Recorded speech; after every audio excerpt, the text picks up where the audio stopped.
मनोज जरांगे पाटील यांचं आंदोलन संपलं, पण या 5 दिवसांमध्ये राजकारण सुद्धा तुफान रंगलं। आंदोलनाच्या पार्श्वभूमीवरती आरोप प्रत्यारोपांच्या तोफा डागण्याची संधी नेते मंडळींनी साधलीच। सर्वसामान्य मराठा आंदोलक रस्त्यावरती लढत होते आणि असं असताना या आंदोलनाला राजकीय रसद कोणी पुरवली असे सवाल करून सत्ताधारी आणि विरोधक यासोबतच संशय आणि संभ्रम निर्माण करत असल्याचं दिसून आलेलं आहे।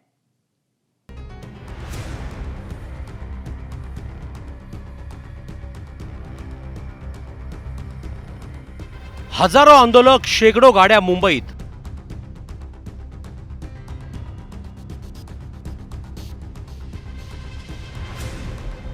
जरांगेंचं आझाद मैदानात उपोषण, सरकारची धावाधाव।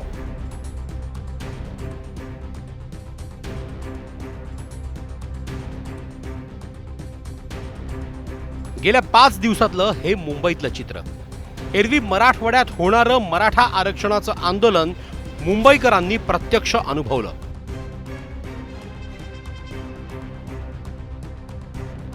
आंदोलकांनीही मुंबई चांगलीच अनुभवली।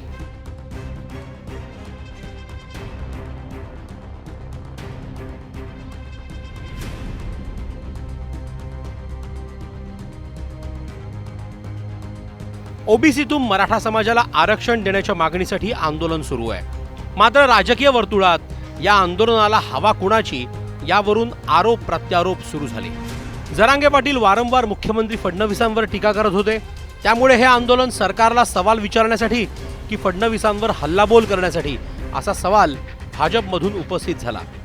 महाराष्ट्र शिव्याने नाही तर कर्तृत्वाने लक्षात ठेवतो। काय कर्तृत्व आहे बरं फडणवीस साहेब तुमचं, मला जरा सांगाच। देवेंद्र फडणवीसने खून केला आमचा। आपल्या बुद्धीचा मुख्यमंत्री लाभल्यामुळं महाराष्ट्रात हे असलं व्हायला लागलंय। हुल्लडबाज मुख्यमंत्री देवेंद्र फडणवीस मिलेट आवड आहे, पण तेव्हा सगळं पूज बसल ना। देवेंद्र फडणवीस वाटणारे हे आपलं विचित्र आहे। मुख्यमंत्री साहेब, आणखीन तुमच्या हातातून संधी गेलेली नाही। मराठ्यांचं मन जिंकायला तुम्हाला संधी आहे। मात्र राज ठाकरेंनी केलेल्या दाव्यामुळे प्रकरणात ट्विस्ट आला। राज ठाकरेंनी आंदोलनावर विचारलेल्या प्रश्नाला उत्तर देताना थेट उपमुख्यमंत्री एकनाथ शिंदेंकडे अंगुली निर्देश केला। त्याला शिंदेंच्या शिवसेनेतूनही प्रत्युत्तर दिलं गेलं।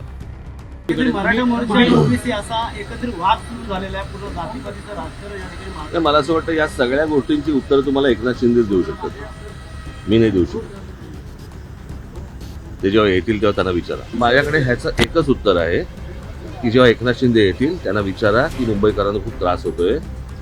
तर ते मागच्या वेळेला गेले होते ना तिकडे, बरोबर की नाही? नवी मुंबईला जाऊन त्यांनी प्रश्न सोडवला होता ना, मग हे परत का आलेत? या सगळ्या गोष्टींची प्रश्नाची उत्तर तुम्हाला एकनाथ शिंदेला विचारा। शिंदे साहेबांनी मराठा समाजासाठी काय काय केलं, जे मगाशी मी सांगितलं, 3000 अधिसंख्य पदं, त्याच्यानंतर नोकरी, त्याच्यानंतर अण्णासाहेब पाटील बिनव्याजी कर्ज, परदेशामध्ये जाणाऱ्या मराठा समाजाला मुलांना त्याच्यामध्ये अनुदान, प्रत्येक जिल्ह्यामध्ये सारथीमार्फत तुमचं वसतिगृह, सारथीचं सगळ्यात मोठं ऑफिस आता पुण्यामध्ये होतं आहे, त्याच्यानंतर 10% आरक्षण जे आता कोर्टामध्ये टिकलं, हे सगळं शिंदे साहेबांनी दिलेलं आहे। त्यामुळे शिंदे साहेबांना विचारण्याची काही आवश्यकता नाही, शिंदे साहेबांनी हे करून दाखवलेलं आहे। विशेष म्हणजे राज ठाकरेंच्या या अंगुली निर्देशावर उत्तर द्यायला खुद्द जरांगे पाटील सरसावले। एवढंच नाही तर जरांगे पाटलांनी राज ठाकरेंवर कडाडून टीका केली। एक दिवस लोकसभेला सुद्धा तो हा गेम केला त्याच फडणवीसनं।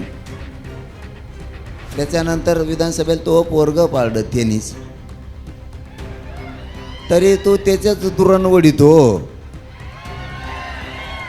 तो पोरग पाडलं हे म्हणजे हे राज ठाकरे म्हणजे असं आहे की मनाला भुकालेलं पोरग आहे। त्याच्या घरी नुसतं फडणवीस चहा पिऊन गेला की सगळा पक्ष बरबाद झाला तरी त्याला चालतो, असलं आहे ते। कुचक्या कानाचं म्हणतात आमच्या खेड्यात, कुचक्या कानाचं। तर खासदार संजय राऊत यांनीही मंत्रिमंडळातील काही शक्ती पडद्याआडून काम करत असल्याचा आणि गावागावात भीमा कोरेगाव प्रमाणे दंगली घडवण्याचा कट रचत असल्याचा आरोप केलाय। विशेष म्हणजे त्यांच्या आरोपांचा रोख थेट अमित शहांपर्यंत पोहोचला। फडणवीसांनी आपल्या घरामध्येच आग लावली आहे, शिवसेना फोडून, आम्हाला फोडून। त्यांना आता कळेल की त्याने किती मोठा गोंधळ या राज्यामध्ये घालून ठेवलेला आहे। आणि स्वतःच्या बुडाला कशी आग लावून घेतली जाते. या आंदोलनाच्या आडून काही लोक आपल्या राजकीय पोळ्या भाजण्याचा जर प्रयत्न करत असतील, न्यायालयानं ते सुद्धा गांभीर्यपूर्वक पाहावं लागेल आणि सरकारनं खास करून अमित शहानी पाहावं लागेल. कारण अमित शहांच्या पाठिंब्याशिवाय ती व्यक्ती हे सगळं करू शकत नाही. याचा अर्थ देवेंद्र फडणवीस यांना अडचणीत आणण्यासाठी दिल्लीतल्या भाजपातून एक मोठा गट प्रयत्न करतो. मात्र एकीकडे महायुतीतूनच या आंदोलनाला बळ मिळत असल्याचं राज ठाकरेंसह महाविकास आघाडीचे नेते सुचवत असले तरी याचिकाकर्ते गुणरत्न सदावर्ते यांनी मात्र शरद पवार आणि उद्धव ठाकरेंवर आरोप केले. याला काय संविधानाचं ज्ञान नाहीये, ह्याचं उत्तर द्यावं लागेल शरद पवार. कारण राष्ट्रवादी काँग्रेसचे वयोवृद्ध पुढारी शरद पवार आणि उद्धव तुम्हाला किती कळवळा आहे आता लोकांना माहिती आहे आणि वेगळं सांगण्याची गरज नाही. स्पॉन्सर्ड आहेत तुम्ही स्पॉन्सर्ड आहेत. माझे मराठा भाऊ नाही आहेत तुम्ही स्पॉन्सर्ड कार्यकर्ते आहेत. आरोपांच्या या सगळ्या धुरळ्यात भाजप नेते आणि गृहराज्यमंत्री पंकज भोयर यांनी आता विरोधकांना इशारा दिलाय. जरांगेंच्या आंदोलनाला राजकीय रसद पुरवणाऱ्यांची नावं योग्य वेळी जाहीर करू असा इशारा त्यांनी दिलाय.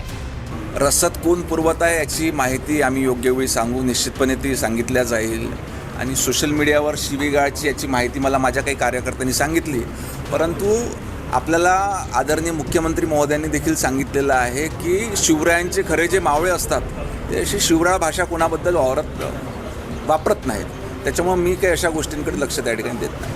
एकीकडे मराठा आरक्षण हा कळीचा मुद्दा, त्यातही ओबीसीतून मराठा आरक्षण देण्याची आग्रही मागणी. यामुळे आधीच मराठा आंदोलकांच्या भावना तीव्र आहेत. मात्र त्यात आता राजकीय नेते मंडळी पक्षीय आरोप प्रत्यारोप करत या मुद्द्याचा राजकीय आखाडा करत आहेत. त्यामुळे प्रत्यक्ष आंदोलन, मराठा आरक्षणाचा ज्वलंत प्रश्न सोडवण्यात नेते मंडळींना खरंच स्वारस्य आहे का असा सवाल उपस्थित झालाय. ब्युरो रिपोर्ट, एबीपी माझा. एबीपी माझा, उघडा डोळे बघा नीट.